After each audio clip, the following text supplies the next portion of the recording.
Well, good Thursday morning, friends. Mark Holmes here with my buddy Cowboy Joe Boo, as well as Joe Bear in the house. And as always, I want to say thank you all for watching, commenting, subscribing, and being part of the Joe Boo Sports Report. Without you guys, as well as you ladies, you know that this literally does not work. So let's get open for business here and let's wake up the football gods. Man, I've got to actually get out of here. Got to go downtown and look at this job at one of the art museums. So we're here a little bit earlier than usual. But I wanted to get on this before I went downtown because yesterday all hell seemed to have broken loose with the Dallas Cowboys. The question you have to ask, is this more of the same, or have the Cowboys actually changed? Has Jerry Jones actually changed what he's doing or going to do? He touched on a whole lot of different subjects. It was almost like Jerry was bearing his soul. Talked about the difference of, he talked about the Eagles and the Rams. I need to say that you got to put Tampa Bay in there as teams that went all in to win the Super Bowl.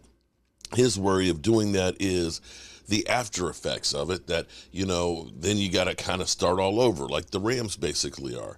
I understand your point, but as thirsty as Cowboy fans are right now for Super Bowl, I think that we would probably be okay if it was go all in, get a Super Bowl, and then have some lean years and start over. But, we'll have to wait and see what happens. Now, Jerry Jones, let me see if I can blow this up a little bigger so I can read it. This is a quote from Jerry yesterday, and this is about him going all in. Anybody who thinks I won't take a chance has misread the tea leaves, but I do think long term, and I'm really hesitant to bet it all for a year. There's a lot of things that can happen for you that year. In instance, we're going to see a couple of teams, the Eagles and the Rams, that have had some real success putting it all out there and playing for it, paying for it later.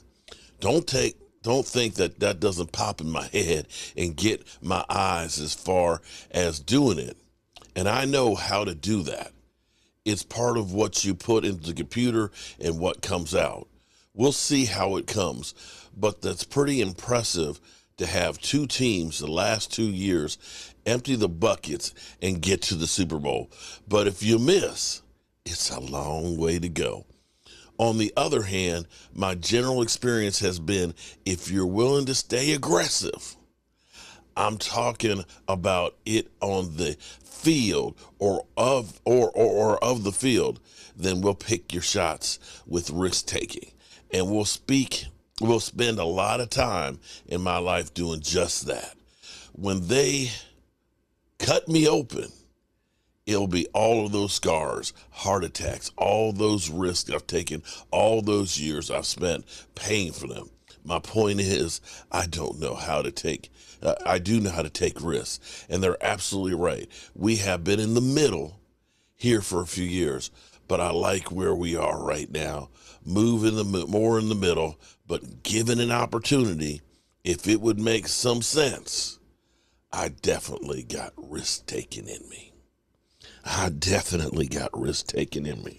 Well, that remains to be seen, Jerry. We hope that you still have some more risk taking in you, but knowing that Brandon Carr and Greg Hardy are the only two big name free agents that you've signed in the last 15 years, I don't see a whole lot of risk. Talk is cheap. Now, we're hearing all kinds of things, from Jerry Jones saying we need to draft a quarterback, to Stephen Jones saying they're open to an extension for Dak Prescott to get cap relief. So we have to get that cap relief. I know Dak Prescott haters out there are like, how dare you? Let's, don't pay him anymore. Just get rid of him. It doesn't work that way. Fortunately or unfortunately, depending on which way you look at it, the Cowboys are married to Dak Prescott. And they're in that medium that Jerry keeps talking about, where you're not bad enough that you get that impact player per se, almost guaranteed, and not good enough, quite enough to get that Super Bowl. You're stuck in mediocrity, and you have to break the cycle by either tearing it up so you can start rebuilding again, which would be stupid at this point because you're one of the youngest teams in football, or you take risk and you bring in some more players. Now, we're hearing, of course, that Stephen Jones talks about, Odell Beckham. I'm still thinking that we're still looking for the bargain basement because the guy has been injured and hasn't played, hasn't had a 1,000-yard season since like 2018. Again, we'll see if Jerry Jones actually has changed up. And other news here, of course, now we're finding out there, surprise, surprise, is a rip between Mike McCarthy and Kellen Moore, philosophically. And that's part of the reason why Kellen Moore is gone. And I felt that from the beginning where, you've got Mike McCarthy who has the West Coast offense, who has a Super Bowl ring and has coached great quarterbacks, deferring to a guy who is still wet behind the ears that played for the Lions and the Cowboys. I never understood why we stuck with the same offense. This was like when we got rid of Wade Phillips, but we held on to Jason Garrett. Stop holding on to old shit. If you're going to change everything. So let's get a little taste here before I get out of here from Keyshawn, J. Will, and Max on the situation in Dallas. Presented by Progressive Insurance, and you can join the conversation. 888-SAY-ESPN 729-3776. So, Key J, Calvin Watkins of the Dallas Morning News tweeted, See why? What's happening? Yeah, he said Jerry Jones and the Cowboys are committed to drafting a quarterback. Okay. He said he should have committed to drafting one, years ago. But they wanted, maybe they should draft a quarterback. But also, Stephen Jones said the team remains fully committed to Dak, and they're open to an extension with Dak. Yeah. Now, on the surface, Key, people feel that those two ideas could be mutually exclusive. We're going to get into that in a second. You can explain why it's not. But a new deal would lower Dak's cap hit for the next couple seasons. Whenever you see a quarterback redo his deal or play redo, it always frees up cap space and gives the player more money because they amortize it over more years. So right now, Dak is set to have a hit of just over $49 million in 2023 and just over $52 million in 2024. So, Key, let me start with, would it be a mistake to extend Dak? No, but here's what I would ask you real quick, because you and Jay, y'all smarter than me. 49 million to 225 is what percent? It's less than 1/5, so it's a little over 20.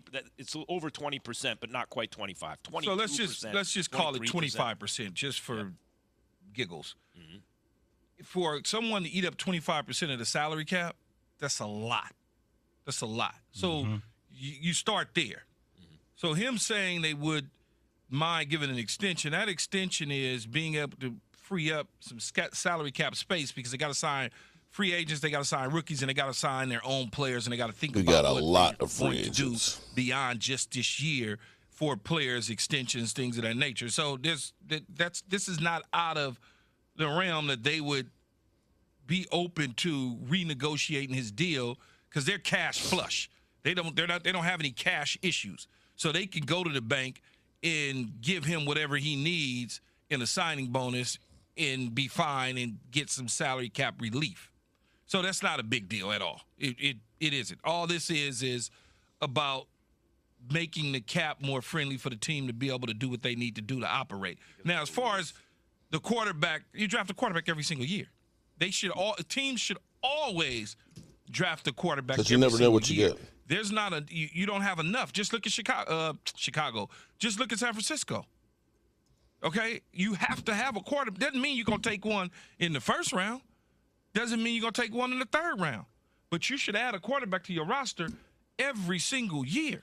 So you're talking about a guy like potentially, because Dak has been hurt the past 3 years on and off, right? So a guy like a Hendon Hooker, a guy like he's hurt too, but he's hurt, yeah, but like yes. Bo Nix, you know what I mean? Guys like that. Yeah, you just got whatever you think whatever quarterback you like in your building to not compete with Dak Prescott but put on your roster, every single year you should take a quarterback. Rick. But when people hear that, they think that Dak's job is up. Yeah, in and that's not jeopardy, the and that's case. not the case. No, you're just looking for some depth at the Exactly. position. You find a guy in the 4th round, 5th round you think can do certain things, maybe, whatever. Well, how did you think? How you think Brock Purdy got there? Yeah, right. They drafted him. Yeah. That's true. Rick in Ohio. You're on with Keyshawn, J. Will, and Max, ESPN Radio. Fellas, what's going on? Hey, listen, are they crazy? They haven't been watching these last 4, 5, 6 years. They got Cooper Rush there. They did a real good job last year. And, you work with him for a little bit and get rid of Dak and get some more players to put around him. Yeah, Cooper Rush is a nice guy and everything, and I like Cooper Rush. And he won some games. Not a chance. Not a chance.